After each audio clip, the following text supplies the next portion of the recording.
Bismillahirrahmanirrahim. Assalamualaikum warahmatullahi wabarakatuh. Innal hamdalillah nahmaduhu wa nasta'inuhu wa nastaghfiruh wa na'udzu billahi min syururi anfusina wa min sayyiati a'malina. May yahdihillahu fala mudhillalah wa man yudlil fala hadiyalah.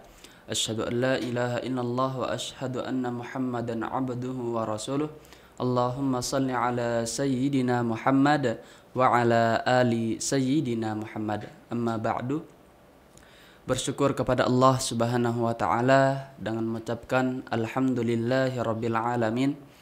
Kemudian bersalawat kepada baginda Rasulullah sallallahu alaihi wasallam dengan mengucapkan Allahumma salli ala sayyidina Muhammad wa ala ali sayyidina Muhammad. Kali ini kita akan mencoba untuk membahas hadis yang kedua dari kitab Nuzhadul Muttaqin, yaitu syarah dari Riyadhus Shalihin, masih tentang bab ikhlas dan urgensi niat. Bab ikhlas dan urgensi niat.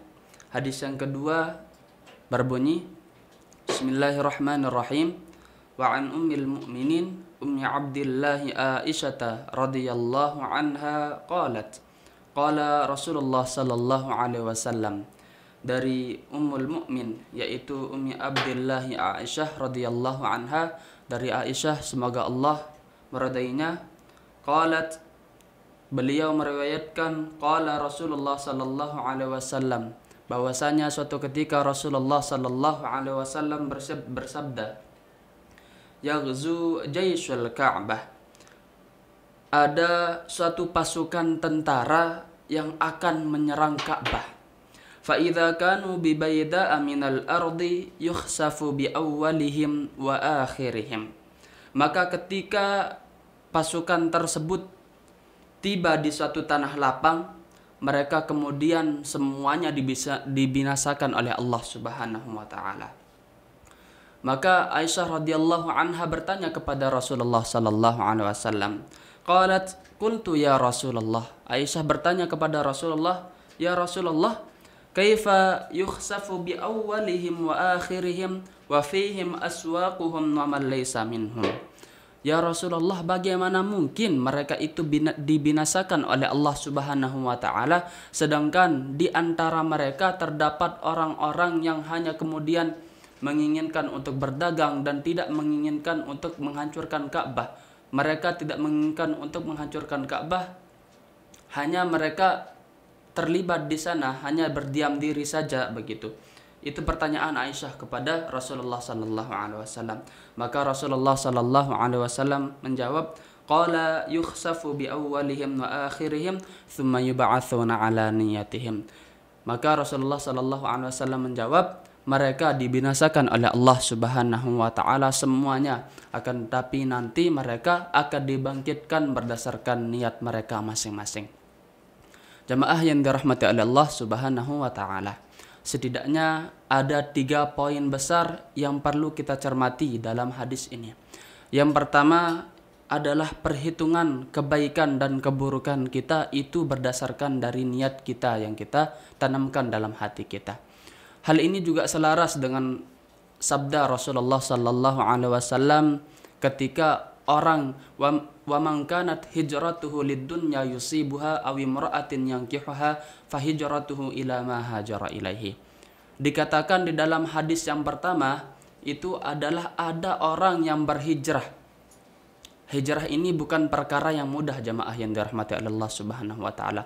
Membutuhkan tenaga, bahkan meninggalkan harta benda, meninggalkan keluarga, meninggalkan segala-galanya. Berpindah dari kota Mekah menuju kota Madinah. Akan tetapi ada yang tidak mendapatkan pahala karena apa? Hijrahnya itu bukan karena Allah dan Rasulnya, melainkan hijrahnya itu karena wanita.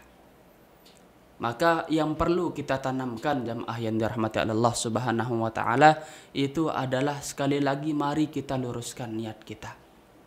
Apalagi dengan kita yang hanya kemudian bagaimana dengan pahala-pahala yang telah kita terima saat ini, bagaimana dengan salat-salat kita, bagaimana dengan puasa kita, infak kita. apakah itu sudah benar niat kita karena Allah Subhanahu wa taala atau mungkin hanya ingin dilihat manusia belaka. Itu yang pertama jamaah yang dirahmati Allah Subhanahu wa taala. Kemudian yang kedua, peringatan agar kita untuk berteman bersama orang-orang yang baik, berteman bersama orang-orang yang soleh. Maka dalam Al-Quran dikatakan, ya wailata laitani lam attakhidh fulanan khalila. Orang itu suatu ketika menyesal. Karena apa? Karena mereka berteman dengan orang-orang yang buruk. Setidaknya orang-orang yang berteman dengan yang buruk itu dipermisalkan dengan orang-orang yang berteman dengan pandai besi. Entah dia mendapatkan baunya asap tersebut, asap dari besi yang ia pandai, atau mungkin api, percikan api dari apa yang temannya itu lakukan. Adapun permisalan bagi orang-orang yang berteman dengan orang-orang yang baik itu adalah semisal orang yang berteman dengan penjual minyak wangi.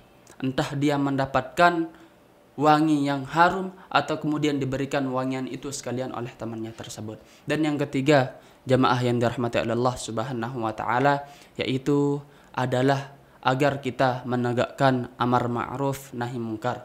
Dalam Al-Quran disebutkan, wattaqu fitnatan la tusibanna alladhina zalamu minkum khassah wa'lamu annallaha syadidul 'iqab.